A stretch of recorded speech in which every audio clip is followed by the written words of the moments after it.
नमस्कार सर्वांना, श्री स्वामी समर्थ। मी पूजा तुमचं सगळ्यांचं माझ्या यूट्यूब चॅनलवर खूप खूप स्वागत करते। तुमचा सगळ्यांचा आजचा दिवस खूप छान जावा आणि स्वामींच्या कृपेने आपल्या सगळ्यांच्या चांगल्या इच्छा पूर्ण हो, ही स्वामीचरणी प्रार्थना। अनेक वेळा बऱ्याच सेवा करूनही आपले प्रश्न सुटत नाही किंवा आपल्याला अनुभव येत नाही आणि कधी कधी असं होतं आपल्या सगळ्यांना स्वामी सेवा करावीशी वाटते, खूप इच्छा असते मनामध्ये स्वामींची सेवा करण्याची, पण कधी कधी वेळे अभावी किंवा कामामुळे आपण सेवासुद्धा करू शकत नाही। तसं तर सेवा करणारे आपण कोणीच नाही आहोत, महाराजच आपल्याकडून सेवा करून घेत असतात। महाराज त्यांच्या इच्छेप्रमाणे कोणाकडून किती सेवा करून घ्यायची हे सगळं काही महाराज ठरवत असतात।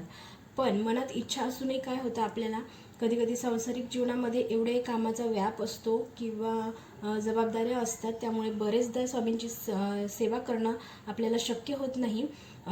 स्वामीचरित्र सारामृताचे पारायण करावेसे वाटते, संकल्पित पाठ करावेचे वाटते, परंतु आपल्याला करणं ते शक्य होत नाही कधी कधी। तर या आणि त्याचप्रमाणे कधी कधी नित्यसेवा करणे सुद्धा शक्य होत नाही। तर अशा वेळी ज्यांना नित्यसेवा किंवा पारायण करता येत नाही किंवा ज्यांना लिहिता वाचता सुद्धा येत नाही, अशा सर्व भक्तांसाठी स्वामींची एक अत्यंत साधी, सोपी पण तेवढीच प्रभावी सेवा आहे। ही सेवा आपल्याला आपल्या घरामध्येच देवघरासमोर स्वामींच्या फोटोसमोर, मूर्तीसमोर बसूनच आपल्याला ही सेवा करायची आहे।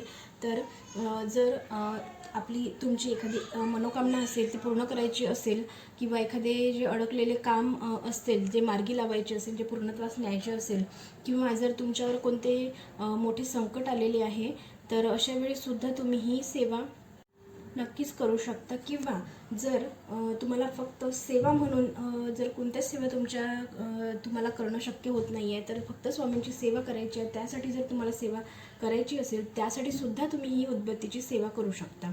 तर आता ही सेवा कशी करायची, तर सगळ्यात आधी ही सेवा कोणीही करू शकतो, स्त्री, पुरुष, मुलं, मुली, वृद्ध व्यक्ती, तरुण, कोणीही ही सेवा करू शकतं।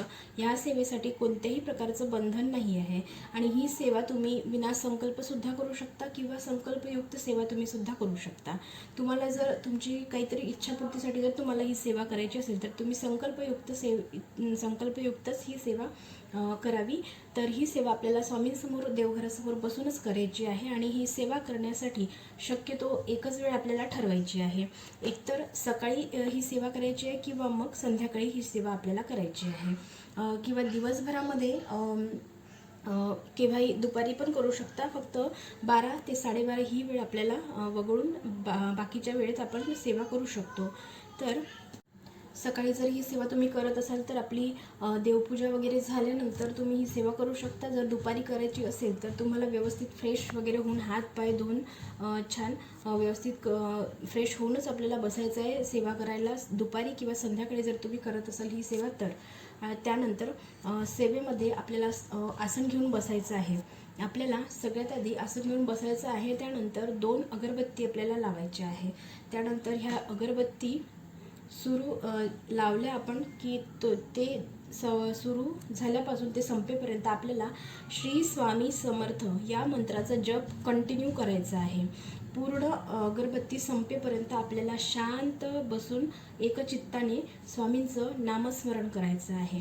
घाईघाईमध्ये हा जप करायचा नाही आहे, फक्त डोळे मिटून शांतपणे श्री स्वामी समर्थ, श्री स्वामी समर्थ असा आपल्याला जप करायचा। जप सुरू करण्याच्या आधी आसनावर बसल्यानंतर आपल्याला दीर्घ श्वास घ्यायचा आहे। त्यानंतर आपलं मन पूर्णपणे शांत करायचं आहे। जे काही विचार येत असतील त्या विचारांकडे आपल्याला दुर्लक्ष करायचं आहे। कठीण आहे, पण आपल्याला प्रयत्न करायचा आहे की आपण त्या विचारांकडे लक्ष देणार नाही। त्यासाठी आपल्याला मन शांत करून आणि जप हा घाईघाईमध्ये न करता किंवा मनातल्या मनात सुद्धा आपल्याला जप करायचा नाही आहे। स्वतःला आपल्याला आपला आवाज ऐकू येईल इतक्या मोठ्या आवाजामध्ये आपल्याला जप करायचा आहे। त्यानंतर जप करत असताना आपले मन विचलित होत असतं, आपलं मन खूप चंचल आहे, आपल्या डोक्यामध्ये सतत विचार सुरू असतात। तर आपण त्यामुळे त्या विचारांकडे दुर्लक्ष करून आपल्याला फक्त आणि फक्त स्वामींकडे लक्ष द्यायचं आहे। फक्त स्वामी आणि आपण एवढंच आपल्याला विचार करायचा। त्यावेळेस आपल्याला हा विचार करायचा आहे की आपण महाराज आपल्यासमोर बसून आहेत आणि आपण महाराजांच्या समोर बसून महाराजांचं नामस्मरण करत आहोत. स्वामींचं जे रूप आहे ते आपल्याला डोळ्यामध्ये आणायचं आहे, डोळ्यांच्या समोर आणायचं आहे आणि स्वामींकडेच आपल्याला बघायचं आहे. यामुळे काय होईल, आपलं मन जे आहे ते थोडं एकाग्र राहायला मदत होईल आणि स्वामी कसे दिसतात याचा आपल्याला विचार करायचा आहे. स्वामींचं ते रूप आपल्याला बघायचं आहे, स्वामींचा चेहरा बघायचा आहे. तर आपण जो काही जप करत आहोत तर तेव्हा आपल्याला आपल्या आवाजावर आपलं लक्ष केंद्रित करायचं आहे. यामुळे काय होईल की आपलं मन एकाग्र होण्यास मदत होईल आणि अशा सोप्या पद्धतीने उदबत्ती लावल्यापासून ते संपेपर्यंत आपल्याला ही उदबत्तीची सेवा करायची आहे. तर जप करत असताना कोणतीही जपमाळ घेण्याची गरज नाही, फक्त डोळे मिटून शांत चित्ताने महाराजांचा जप आपल्याला नामस्मरण आपल्याला करायचं आहे. तर जर तुम्ही अगरबत्तीची सेवा संकल्पयुक्त जर करणार असाल तर 11 दिवस, 21 दिवस, 41 दिवस, कितीही दिवस तुम्ही सेवेचा संकल्प करू शकता.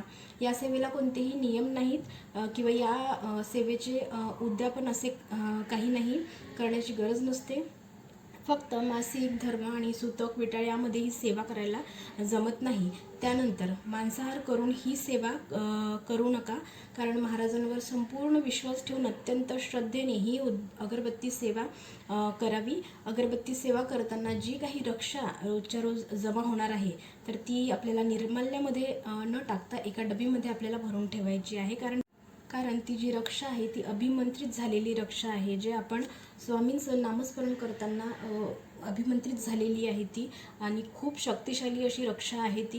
त्यामुळे ही जी रक्षा आहे त्या रक्षेचा आपण कपाळाला टिळा रोजच्या रोज आपल्या स्वतःच्या कपाळाला आणि आपल्या घरातील इतर सदस्यांना सुद्धा त्यांच्या कपाळाला सुद्धा लावावी आणि लहान मुलांना घरातल्या त्यांना सुद्धा लावून द्यावी.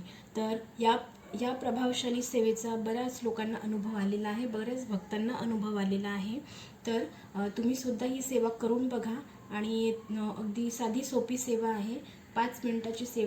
आपण स्वामी महाराजांचे भक्त आहोत आणि आपण ही गोष्ट विसरून चालणार नाही की अशक्याचे शक्य करणारे सुद्धा फक्त आणि फक्त महाराजच आहेत.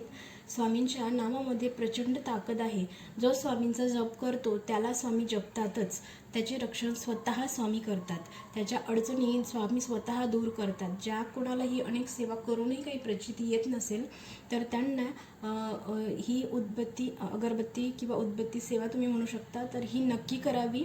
स्वामी नक्की आपल्याला मदत करतातच. फक्त सेवा करताना आपल्या मनामध्ये कोणतेही कुशंका मनामध्ये आणू नयेत. आपण मात्र स्वामींची सेवा मनापासून करत राहावी आणि आपला भार स्वामींवर सोपवा. तर झालेली सेवा स्वामींच्या चरणी रुजू करते आणि व्हिडिओ इथेच थांबवते. श्री स्वामी समर्थ. जय जय स्वामी समर्थ.